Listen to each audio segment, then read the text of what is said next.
आजकल Facebook Insta पे live पे आके पता नहीं क्या क्या चलता। आज भी एक जना के हम गाना सुननी है, अब क्यों हमरो ऊपर गाना गौले बा।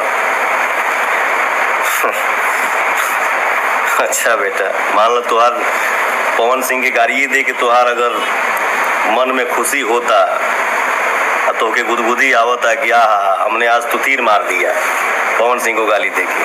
ठीक है बेटा, तो आप खुश रहो, गाली दे खुश रहो, लेकिन ये सही नहीं है। इसके पहले हम यूपी में भी लाइव आए थे तो बोले थे कि बेटा कुरेदा जा मत। ऐसा नहीं है कि मैं बोल दिया फिर चुप हो गया तो मैं डर गया। मैं डरता नहीं हूँ, बोला ना।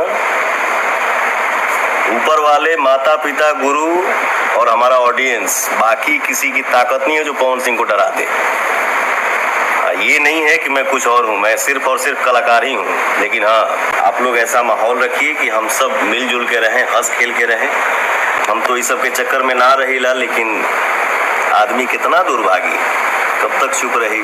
बड़ा दुख होता, लेकिन सब खुशी तो है ये है, लेकिन कहीं ना कहीं एक मन में तकलीफ भी है कि ये सब क्या चल रहा है। मैं नहीं चाहता हूँ कि बोलूँ, चुप रहूं तो भी लगता है कि क्यों चुप हूँ, काहे चुप हूँ। फिर भी मैं चुप हो जाता हूँ कि जाने दो यार, जो चलो ठीक है, क्या बोलना है, चलो तुम लोगों को जो ठीक लगे वो करो। लेकिन इसका मतलब ये नहीं है कि मैं कुछ बोल दिया 2 लाइन और फिर 2-4 दिन के बाद कुछ सोचा फिर चुप हो गया, तो इसका मतलब ये नहीं कि मैं डर गया। मैं डरता नहीं हूँ।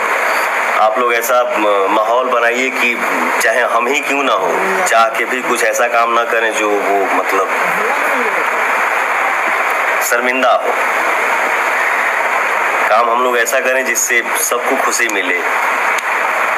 जे जेकर फैन बाव के लाइक करे, ओके खूब सराहना करे, लेकिन केहू के बारे में आके गलत बोलना या गाली दे देना, ये सब क्या चल रहा है अपने इंडस्ट्री में, नहीं होना चाहिए। हाँ, बस